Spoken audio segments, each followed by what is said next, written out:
जय हिंद दोस्तों, स्वागत है आपका एक आज़ाद कॉन्सेप्ट यूट्यूब चैनल पर। आज हम भारत के राष्ट्रपति के बारे में बात करेंगे, इसकी शक्तियाँ और विशेषताओं के बारे में बात करेंगे। शुरू करते हैं। राष्ट्रपति को भाग 5 में रखा गया है। भाग 5 में संघीय कार्यपालिका का विवरण है। इसमें राष्ट्रपति, प्रधानमंत्री, संसद सभी को रखा गया है। लेकिन राष्ट्रपति का विवरण देखोगे तो आर्टिकल 52 से 78 तक दिया गया है। ठीक है। राज्य का प्रमुख होता है यह, और भारत का प्रथम नागरिक कहलाता है। राष्ट्र की एकता, अखंडता और एकजुटता का प्रतीक होता है यह। अगर इनके आर्टिकल के बारे में देखोगे तो 52 में कहा गया है कि भारत का एक राष्ट्रपति होगा। ठीक है, 52 में कहा गया है कि एक राष्ट्रपति होगा, और 53 में कहा गया है कि संघ की कार्यपालिका की जो शक्ति हैं वो राष्ट्रपति में नियुक्त होगी। ठीक है, संघ की कार्यपालिका की शक्ति राष्ट्रपति में नियुक्त होगी।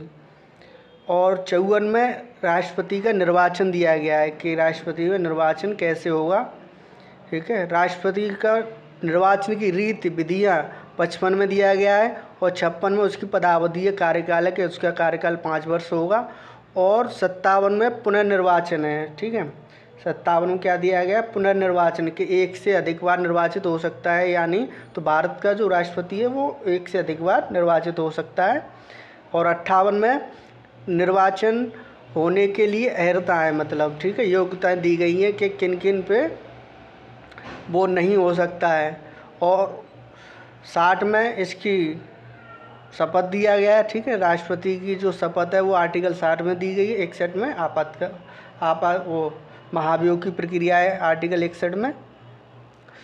इसकी योग्यताएं क्या क्या होती हैं। संवैधानिक आवश्यकता के बारे में बात करें कि 65 वर्ष की न्यूनतम आयु होनी चाहिए इसकी, और भारत का नागरिक होना चाहिए। लोकसभा का सदस्य होना जरूरी है, लेकिन सदस्य हो तो उसे इस्तीफा देना पड़ेगा, लेकिन योग्यता होनी चाहिए कि वो लोकसभा का सदस्य होने की योग्यता रखता हो, और लाभ के पद पर नहीं होना चाहिए वह।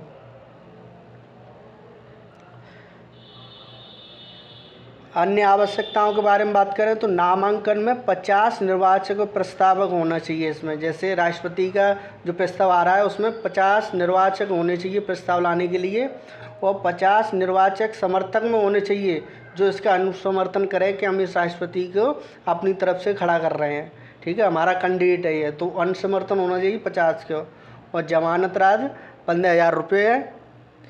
चुनाव प्रणाली अप्रत्यक्ष चुनाव के द्वारा चुना जाता है, और वह एकल संक्रमण मत द्वारा आनुपातिक प्रतिनिधित्व के द्वारा चुनाव होता है इसका।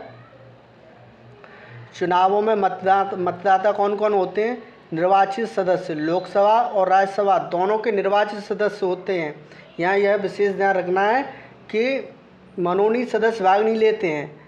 ठीक है, राज्यों की विधानसभा के निर्वाचित विधायक और नई दिल्ली और पुदुचेरी के जो निर्वाचित सदस्य हैं वो भी राष्ट्रपति के चुनाव में भाग लेते हैं। तो कौन कौन भाग लेता है। राष्ट्रपति, लोकसभा, राज्यसभा, और जो दिल्ली और पुदुचेरी की जो विधानसभा के जो निर्वाचित सदस्य हैं वो भी इसके निर्वाचन में भाग लेते हैं। कौन भाग नहीं लेता है, तो संसद और राज्य विधानसभा दोनों के मनोनीत सदस्य भाग नहीं लेंगे, प्लस इसमें विधान परिषद के मनोनीत और निर्वाचित सदस्य भाग नहीं लेते हैं। तो याद रखना है, विधान परिषद के ना तो मनोनीत और ना निर्वाचित सदस्य दोनों भाग लेते हैं इसमें।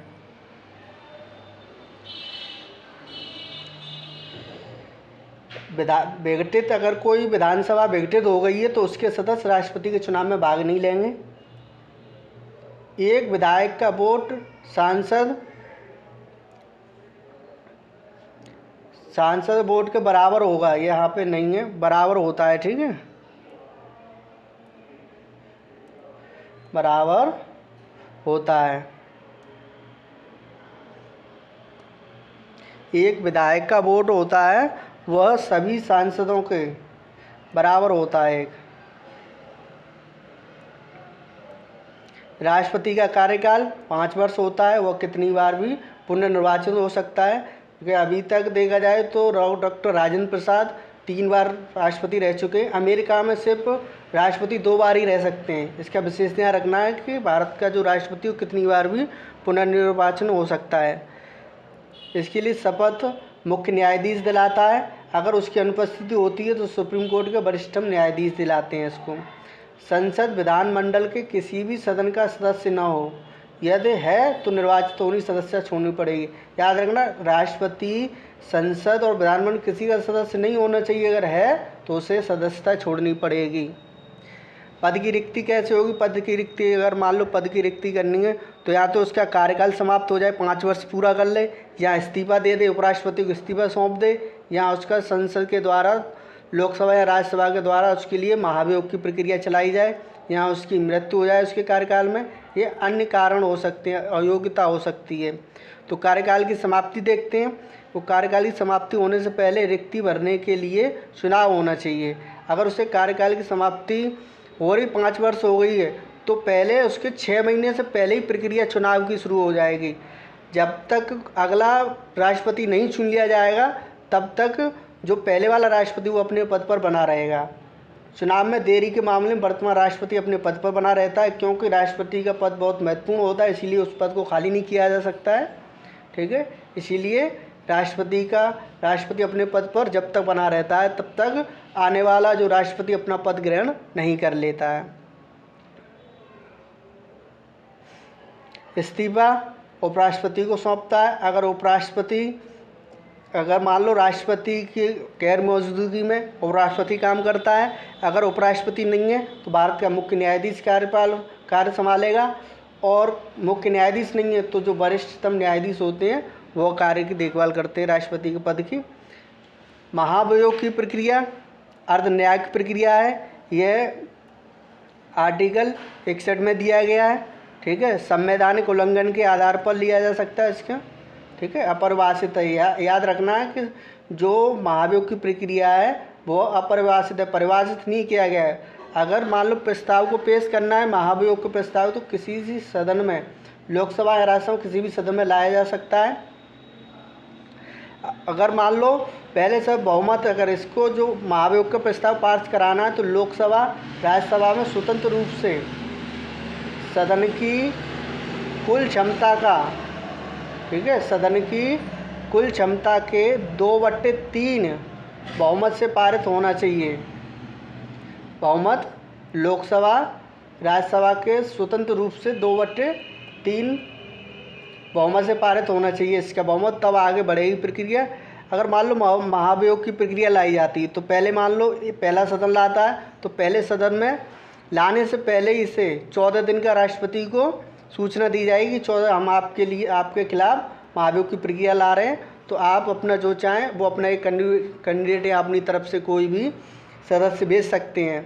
तो याद रखना कि 14 दिन पहले सूचना देनी पड़ेगी आपको। अगर मान लो लोकसभा में लाया जा रहा है तो लोकसभा में इसकी महाभियोग की प्रक्रिया चलेगी, 2/3 मेजॉरिटी से पास हो जाएगा, तब दूसरे सदन में जाएगा।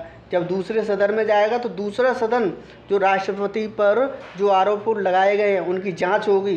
जांच अगर सही पाए जाते हैं तो उन पर जो सभापति है या मान लो अध्यक्ष है, कोई भी है, उसको खारिज कर सकता है या स्वीकार कर सकता है। अगर आरोप स्वीकार हो जाते हैं तो राष्ट्रपति के पद को खाली कर दिया जाएगा। अन्य तथ्यों के बारे में बात करें तो संसद के मनोनीत सदस्य महाभियोग की प्रक्रिया में भाग नहीं लेते हैं। याद रखना है,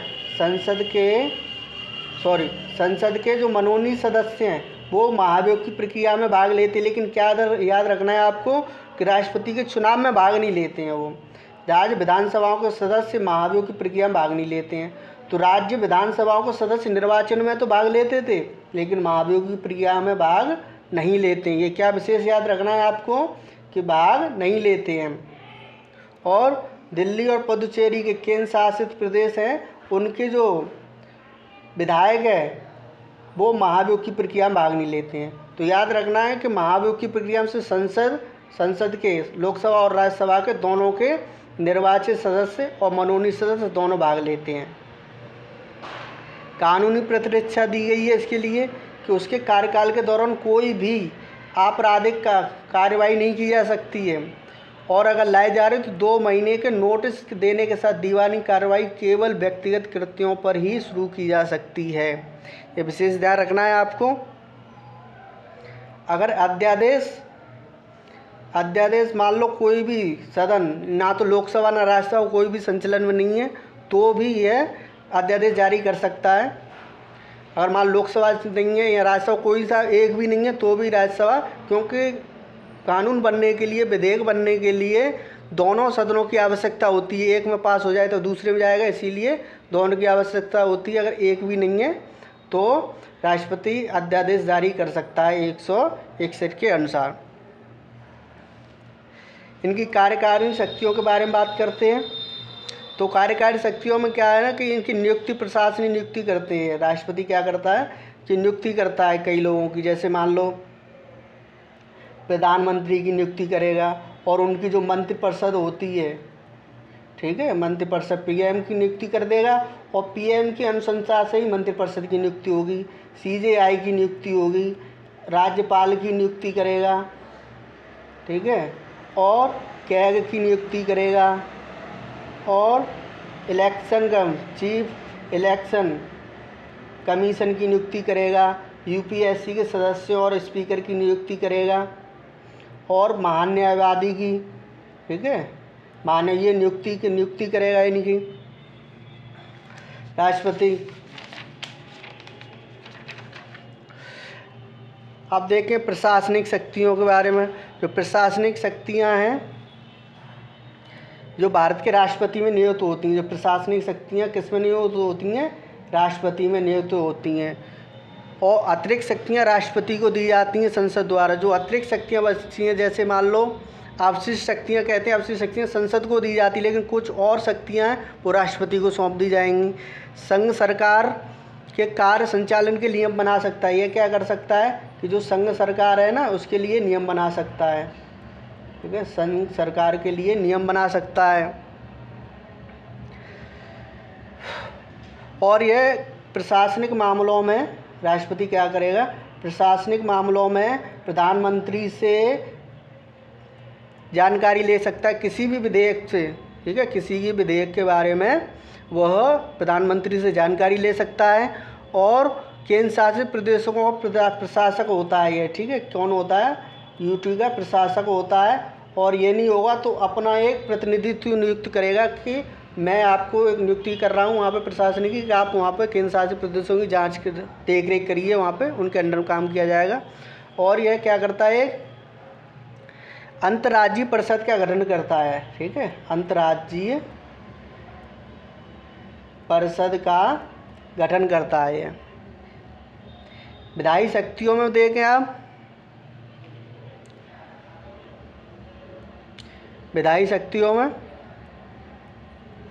तो विधायी शक्तियों में क्या क्या है, एक तो यह मान लो संसद के जो सदन होते हैं उन्हें आयुक्त करता है। जैसे लोकसभा है तो लोकसभा को आहूत करता है, उसे सत्रावसन कर देगा, ठीक है, उसे भंग कर देगा लोकसभा को।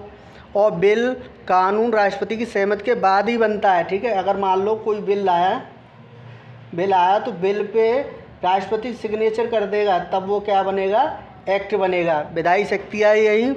और राज्यसभा के लिए जो 12 सदस्य होते हैं, जो मनोनीत करता है राष्ट्रपति राज्यसभा में 12 सदस्यों को, वो भी विधायी कार्य है इसका। और संसद में वापस बिल भेज सकता है ये, ठीक है, 2 विधेयकों को छोड़ के। कौन कौन से 2 विधेयकों को छोड़ के, 2 विधेयकों को छोड़कर, एक तो संविधान संशोधन और धन विधेयक, इन दोनों को छोड़कर वह दोनों को वापस कर सकता है कि इस पे आप पुनर्विचार करिए, ठीक है। और संयुक्त बैठक बुला सकता है 108 के अनुसार, संविधान में जो 108 आर्टिकल दिया गया है उसके अनुसार क्या कर सकता है, संयुक्त बैठक बुला सकता है। जब भी साधारण विधेयक पे अगर विवाद हो जाता है लोकसभा और राज्यसभा में, तो राष्ट्रपति 108 के अनुसार संयुक्त बैठक बुला सकता है।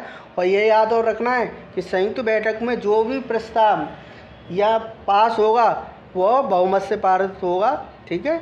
दोनों जो सदन के मिक्स बैठे होंगे लोग, उनका साधारण बहुमत से पारित होगा।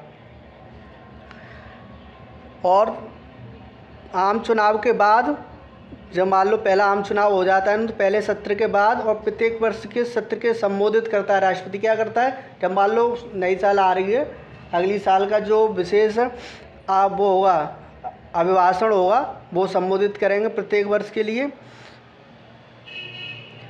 और इसके मान लो ये कई रिपोर्ट भी देखता है, सौंपता है। जैसे मान लो कोई रिपोर्ट जैसे मान लो संसद के समक्ष रिपोर्ट भी रखवाता है, जैसे कैग की रिपोर्ट है, यूपीएससी की रिपोर्ट है, वित्त आयोग की रिपोर्ट है, अन्य रिपोर्ट है। ये क्या करता है, संसद में पेश करवाता है। और जब संसद नहीं चल रहा होता है तो अध्यादेश भी जारी कर सकता है। अध्यादेश जारी करने की शक्ति तो आपने देख ली है, ठीक है। अब देखते हैं इनकी वीटो की शक्तियाँ। वीटो की शक्तियाँ 111 में वीटो की शक्तियाँ दी गई हैं। इसका संविधान में उल्लेख नहीं किया गया है वीटो शक्तियों, याद रखना है। पहला वीटो है अत्यंतिक वीटो, ठीक है। अत्यंतिक वीटो यह किसी विधेयक पर अपनी सहमति रोकने के लिए शक्ति, राष्ट्रपति की शक्ति है यह, ठीक है। अगर मान लो कोई विधेयक आया तो विधेयक पे वो उसकी मर्जी है, दे या ना दे, उसे रोक लेगा अनुमति को, ठीक है। और बिल अधिनियम नहीं बन पाएगा। जब विधेयक को अनुमति नहीं देगा तो बिल अधिनियम नहीं बनेगा। और मान लो इसे निजी विधेयकों के बिल के लिए लाया गया है, ठीक है, कि जो निजी होते हैं, जो मान लो मेंबर नहीं है, जो कैबिनेट के जो मंत्री नहीं होते हैं, वो लाते हैं तो उन्हें निजी कहा जाता है, ठीक है, निजी मंत्री। और जो कैबिनेट के जो इसके मंत्रिपरिषद सदस्य होते हैं वो लाते हैं सरकारी विधेयक, और जो अन्य मंत्री लाते हैं तो निजी विधेयक कहा जाता है। आगे निलंबनकारी वीटो। निलंबनकारी वीटो यह राष्ट्रपति विधेयक को संसद के पुनर्विचार के लिए लौटा सकता है। ये कह सकता है कि हम जो विधेयक आपने लाया इसे दोबारा एक बार देखिए, इसमें कोई गलती तो नहीं, सुधार करिए, कोई भी पुनर्विचार करके तब लेके आइए हमारे पास। यह संविधान संशोधन के बिना या संसद विधेयक को फिर से भेज सकती है। संसद क्या करे, अगर मान लो राष्ट्रपति ने एक बार भेज दिया तो दोबारा भेज सकती है, और राष्ट्रपति चाहे तो दोबारा, अगर संसद द्वारा भेजती है तो राष्ट्रपति द्वारा अनुमति देने के लिए बाध्य है। यह ध्यान रखना है आपको। एक बार तो राष्ट्रपति भेज सकता है पुनर्विचार के लिए, लेकिन द्वारा संसद उसे फिर राष्ट्रपति के पास भेजती है तो वह सहमति देने के लिए बाध्य है। धन विधेयक के मामले में राष्ट्रपति के पास वीटो की शक्ति नहीं होती, ये विशेष ध्यान रखना है, ठीक है। धन विधेयक के और संविधान संशोधन के लिए जो निलंबनकारी जो वीटो है वो नहीं है। Pocket veto. पॉकेट वीटो राष्ट्रपति द्वारा विधेयक पर अपनी सहमति देने के लिए कोई समय सीमा नहीं है। इसमें क्या है, कोई समय सीमा नहीं है, ठीक है, समय सीमा नहीं है। कभी तक भी अपनी जेब में डाल के घूमता रहे, कोई वो समय सीमा नहीं है, अनिश्चित काल के लिए बना रहता है। समय से ही वापस करे, उसकी राष्ट्रपति की मर्जी है बेसिकली इसमें। अगला एक और वीटो जो इसके लिए विशेष प्रावधान रखता है, राज्य कानून पर सहमति, ठीक है। राज्य कानून होता है, उस पर राष्ट्रपति का वीटो होता है। इसमें क्या है ना कि राज्यपाल किसी विधेयक को राष्ट्रपति के लिए आरक्षित कर देता है, ठीक है, और राष्ट्रपति सहमति दे सकता है, रोक सकता है, इसे फिर से विचार के लिए भेज सकता है। यदि राज्य विधायिका बिल को द्वारा भेजती है तो राष्ट्रपति से स्वीकार करने के लिए बाध्य नहीं है। यह विशेष ध्यान रखना है, ठीक है।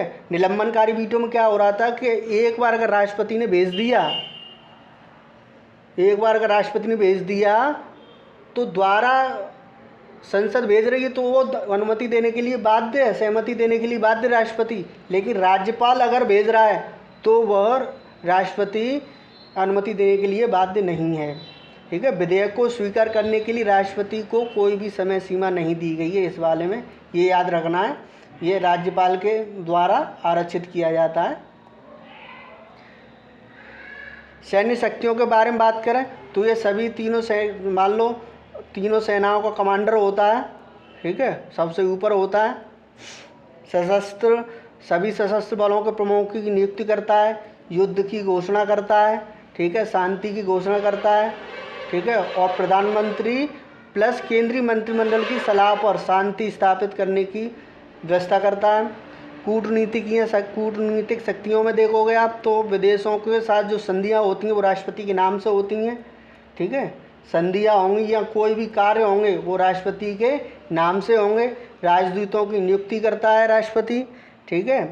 राजदूतों की नियुक्ति विदेशी राजनयिक प्रतिनिधियों को स्वागत करता है। वित्तीय शक्तियों में आप देखोगे तो धन विधेयक को पेश करने की सिफारिश करता है ये, और वित्त आयोग का गठन करता है ये, ठीक है। वित्त आयोग का गठन करता है, आर्टिकल 280 में नियुक्ति करता है वित्त आयोग की। और वार्षिक वित्तीय विवरण भी रखवाता है ये, 112 में वार्षिक वित्तीय विवरण का प्रावधान किया गया है, जिसे हम बजट के नाम से जानते हैं, वो संसद में पेश करवाता है। आपातकालीन शक्तियों में आप 3 शक्तियाँ रख सकते हो, 352, ठीक है, राष्ट्रीय आपातकाल हो गया,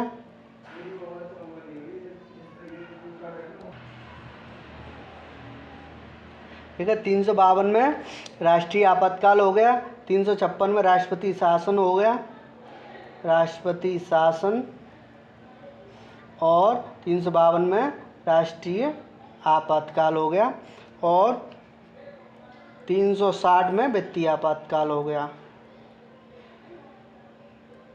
न्यायिक शक्तियों के बारे में बात करें तो सर्वोच्च न्यायालय से विधिक सहायता ले सकता है ये, और सीजीआई की नियुक्ति करता है। लेकिन जो सलाह राष्ट्रपति मांग रहा है वो राष्ट्रपति मांगने के लिए बाध्य नहीं है, मानने के लिए बाध्य नहीं है। और यह ऐसे सुप्रीम कोर्ट और हाई कोर्ट के जजों की नियुक्ति करता है, वरिष्ठ न्यायाधीशों की नियुक्ति करता है। क्षमा प्रदान करने के लिए पर्याय, लघुकरण, ब्राह्म की शक्तियाँ देख सकते हो आप, ठीक है, जो 72 में दिया गया है, क्षमा प्रदान करने की शक्तियाँ राष्ट्रपति की। वो देखो क्षमा में देखोगे आप तो यह क्या है ना कि दंड, अभियोजन और दंड दोनों को हटाया जा सकता है। क्षमा में क्या है कि जो आप पे अभियोजन लगाया गया है, दंड दिया गया है, उसे दोनों को क्षमा कर सकता है, ठीक है, अभियोजन और दंड दोनों को समाप्त कर सकता है, और दोषी को पूरी तरह से मुक्त कर सकता है। इसमें क्या है ना कि दोषी को पूरी तरह से मुक्त कर दिया जाएगा क्षमा के द्वारा। अगर लघुकरण किया गया है तो इसमें दंड की प्रक्रिया को बदल दिया जाता है। इसमें क्या है ना कि दंड की प्रक्रिया को बदल दिया जाता है। जैसे मृत्युदंड की सज़ा को कठोर कारावास में, अगर आपको मृत्युदंड दिया गया है तो मृत्यु को समाप्त करके आपको कठोर कारावास दे दिया जाएगा। और परिहार में क्या है, परिहार में बिना दंड की प्रकृति बदले सज़ा की कम कर दी। जैसे मान लो आपको 20 साल का कठोर कारावास दिया गया है तो उसे परिहार में 10 साल का कर दिया जाएगा, ठीक है। और ब्राह्म में क्या है, सज़ा को किसी विशेष परिस्थिति में कम कर देना। जैसे ब्राह्म में मान लो कोई महिला है, महिला अगर कोई प्रेग्नेंट है तो मान लो उसे 2 साल की सज़ा दी गई है, कठोर कारावास दिया गया है, तो उसे घटाकर 6 महीना कर दे या 1 साल कर दे राष्ट्रपति ब्राह्म में। और प्रविलंबन में क्या है, प्रविलंबन में दंड का अनिश्चित समय के लिए रोक लगाना, ठीक है। इसमें क्या है, अनिश्चित समय के लिए रोक लगा दी जाएगी कि कब तक, पता नहीं कब तक वो आएगा मृत्युदंड। जैसे मान लो किसी को मृत्युदंड दिया गया है तो इस पर विशेष अवधि के लिए या अनिश्चित समय के लिए रोक लगा दे राष्ट्रपति के, अभी पूरी तरह से न्याय नहीं हो जा रहा है तब तक इससे मृत्युदंड को रोक के रखा जा सकता है, ठीक है। और भी कुछ महत्वपूर्ण फैक्ट हैं, देखें संघ की कार्यकारिणी सही राष्ट्रपति में नियत होती है। 74 में दिया गया है राष्ट्रपति की सलाह और सहायता और सलाह के लिए मंत्रिपरिषद होगी, जिसका प्रधान प्रधानमंत्री होगा, सलाह बाध्यकारी है, ठीक है। 42 में संविधान संशोधन द्वारा जो से बाध्यकारी बना दिया गया और पुनः विचार के लिए भेज सकता है। 44 में संविधान संशोधन के द्वारा ये लाया गया। 75 में मंत्रिपरिषद का लोकसभा के प्रति सामूहिक उत्तरदायित्व दिया गया है। 78 में प्रधानमंत्री भारत के राष्ट्रपति को कानूनी नीतियों की जानकारी देंगे और राष्ट्रपति सरकार से कोई भी जानकारी मांग सकता है। विवेकाधीन शक्तियों में बात करो आप, राष्ट्रपति के अगर विवेकाधीन शक्तियों के बारे में बात करो तो कुछ परिस्थितियों विवेक, जैसे मान लो त्रिंकुश संसद की स्थिति में प्रधानमंत्री की नियुक्ति करना। लोकसभा को जैसे त्रिंकुश मान लो किसी को भी बहुमत प्राप्त नहीं हुआ है तो वो अपनी तरफ से किसी को भी प्रधानमंत्री पद के लिए नियुक्ति कर सकता है। लोकसभा को भंग कर सकता है, ठीक है, लोकसभा को भंग कर सकता है। अविश्वास प्रस्ताव पारित होने के बाद विकल्प की मांग कर सकता है। अगर मान लो किसी लोकसभा में अविश्वास प्रस्ताव लाया जाता है तो उसके विकल्प की मांग करता है।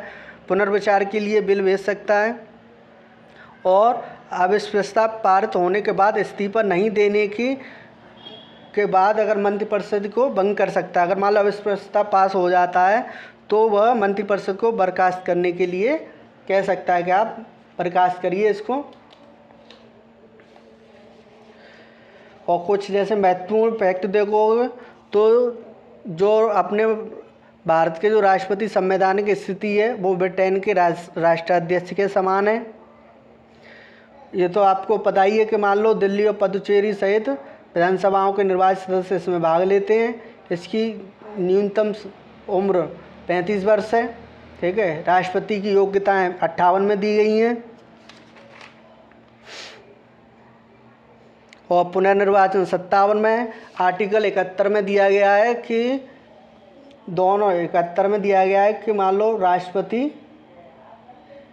प्रेसिडेंट और वाइस प्रेसिडेंट का जो निर्वाचन में जो मान लो विवाद होगा तो सुप्रीम कोर्ट के पास जाएगा आर्टिकल 71 में। ठीक है, अध्यादेश 123 के द्वारा लाया जाएगा। 111 में राष्ट्रपति पुनर्विचार के लिए भेज सकता है किसी भी विधेयक को, जो वीटो शक्ति हमने बात करी थी। ठीक है, पहले क्या होता था ना कि राष्ट्रपति लोकसभा में 2 प्रतिनिधियों को एंग्लो इंडियन को मनोनीत करता था, वो अब समाप्त कर दिया गया है। 78 में राष्ट्रपति को यह प्रधानमंत्री से सूचना प्राप्त करने का अधिकार है। ठीक है, 78 में दिया गया है कि राष्ट्रपति प्रधानमंत्री से किसी के बारे में भी सलाह मांग सकता है।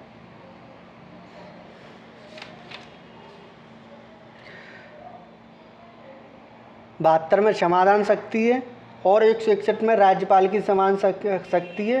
लेकिन यहाँ विशेष ध्यान रखना है कि राज्यपाल को जो क्षमादान शक्ति है वो कम दी गई है, राष्ट्रपति को ज़्यादा है। 280 में वित्त आयोग का गठन है। डॉक्टर जाकिर हुसैन और फ़खरुद्दीन अली अहमद 2 ऐसे व्यक्ति थे, इनका कार्यकाल में ही निधन हो गया था, याद रखना है। और पहले प्रथम मुस्लिम राष्ट्रपति डॉक्टर जाकिर हुसैन थे और निर्विरोध जो राष्ट्रपति चुने गए थे वो संजीव रेड्डी थे। बीबी गिरी एकमात्र ऐसे राष्ट्रपति थे जिनको द्वितीय चक्र मतगणना के दौरान सफलता प्राप्त हुई थी। वे अभी तक सबसे कम मतों के अंतर से जीतने वाले राष्ट्रपति बने थे। एम हिदायतुल्लाह सर्वोच्च न्यायालय के ऐसे प्रथम मुख्य न्यायाधीश हैं जिन्होंने भारत के कार्यवाहक राष्ट्रपति के पद के रूप में कार्य किया है।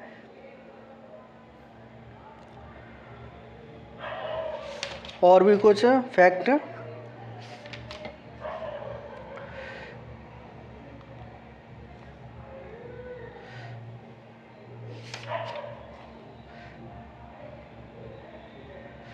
कृष्णकांत भारत के ऐसे उपराष्ट्रपति थे जिनकी मृत्यु मध्यावधि के दौरान हुई थी।